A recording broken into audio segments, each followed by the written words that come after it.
कलकत्ता में महिला trainee doctor की गैंगरेप के बाद हत्या के विरोध में मुजफ्फरनगर के डॉक्टरों ने की हड़ताल।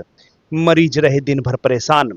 पश्चिम बंगाल के कलकत्ता में महिला ट्रेनी डॉक्टर की गैंगरेप के बाद निर्मम हत्या के मामले में देश भर में रोष व्याप्त है, जिसके चलते जनपद मुजफ्फरनगर में डॉक्टरों ने 24 घंटे की हड़ताल पर जाने का फैसला किया।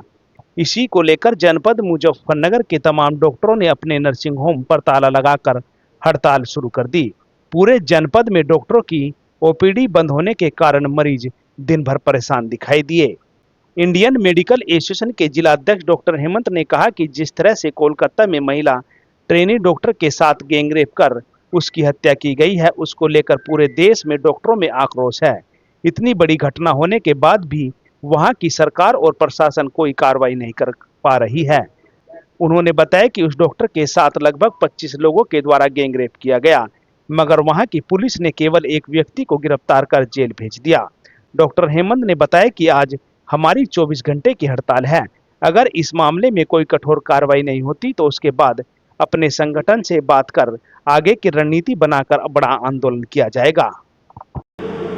देखो, हम मुजफ्फरनगर इंडियन मेडिकल एसोसिएशन और हमारे जो और दूसरी एसोसिएशंस हैं, फिजियोथेरेपी एसोसिएशन है, डेंटल एसोसिएशन है और मेडिकल रिप्रेजेंटेटिव एसोसिएशन है, इन सब के सदस्य जो हैं वो आज स्ट्राइक करके हम लोग अपने जो कलकत्ता के अंदर जो एक हमारी जवान बेटी जो पोस्ट ग्रेजुएशन कर रही थी, एमडी कर रही थी, उसके साथ उसका जो जघन्य हत्याकांड जिसके साथ में कम से कम 15-20 लोगों ने मास रेप किया और उसके बाद में जो है उसके हत्या की, और उसके बावजूद भी जो है वहाँ पर कोई कदम इसके खिलाफ नहीं उठाया जा रहा है, कोई कल्पिट्स को पकड़ा नहीं जा रहा है, और उसके बजाय 5-4 हज़ार गुंडे हॉस्टल्स में और मेडिकल कॉलेज के अंदर जाकर तोड़फोड़ करते हैं और जो सबूत हैं उनको मिटा देते हैं, और उसके बावजूद भी जो है वहाँ की गवर्नमेंट उनके खिलाफ कोई भी कार्रवाई नहीं कर रही है। मैं ये मानने के लिए तैयार नहीं हूँ कि उनको पहचाना नहीं गया। मास में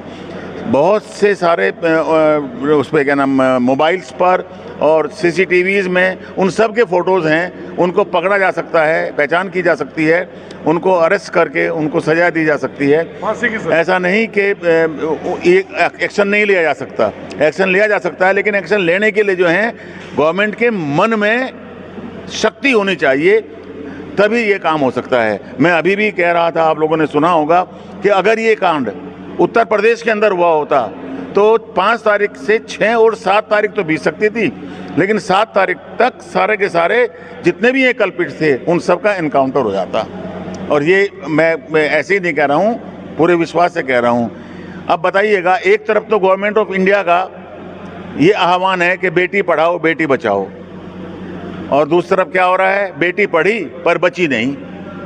देखिए कितना विरोधाभास है दोनों के अंदर। अब अगर कोई लड़की अपने घर से निकलकर सुदूर जगह पर जाकर पीजी या यूजी करती है, एमबीबीएस करती है या एमडी करती है, और वहाँ पर उसकी सुरक्षा का ये हाल होता है, तो आप सोच सकते हैं कि कौन माँ बाप जो हैं अपनी बेटियों को जो हैं इतनी दूर, या अपने बेटों को जो है इतनी दूर पढ़ने के लिए भेजेंगे। डॉक्टर साहब, अब तक हड़ताल चलेगी? ये शुरुआत है।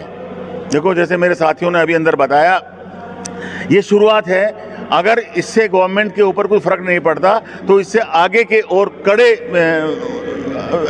स्टेप्स लिए जाएंगे। उनमें चाहे कोई भी हो सकता है, उसमें भूख हड़ताल तक भी हो सकती है, और उसमें किसी भी तरीके का मार्च वगैरह हो सकती है, कैंडल मार्च हो सकती हैं, इमरजेंसी सेवाएं बंद हो जाएंगी, और हम बिल्कुल कार्य नहीं करेंगे, क्योंकि जब तक हम लोग सुरक्षित नहीं हैं तब तक हमारे काम करने का कोई फायदा नहीं है। मांगे क्या क्या हैं आप? हमारी मांगे केवल एक है कि जो इसमें इन्वॉल्व हैं उनको फांसी दी जाए। बिल्कुल मैं कहता हूं यहाँ पर तालिबानी डिसीजन होना चाहिए कि उन्हें पकड़ कर, जैसे तालिबान में जो है चौराहे के ऊपर गोली मार देते हैं, गला दबा देते हैं, फांसी पर चढ़ा देते हैं, उन सब को फांसी होनी चाहिए।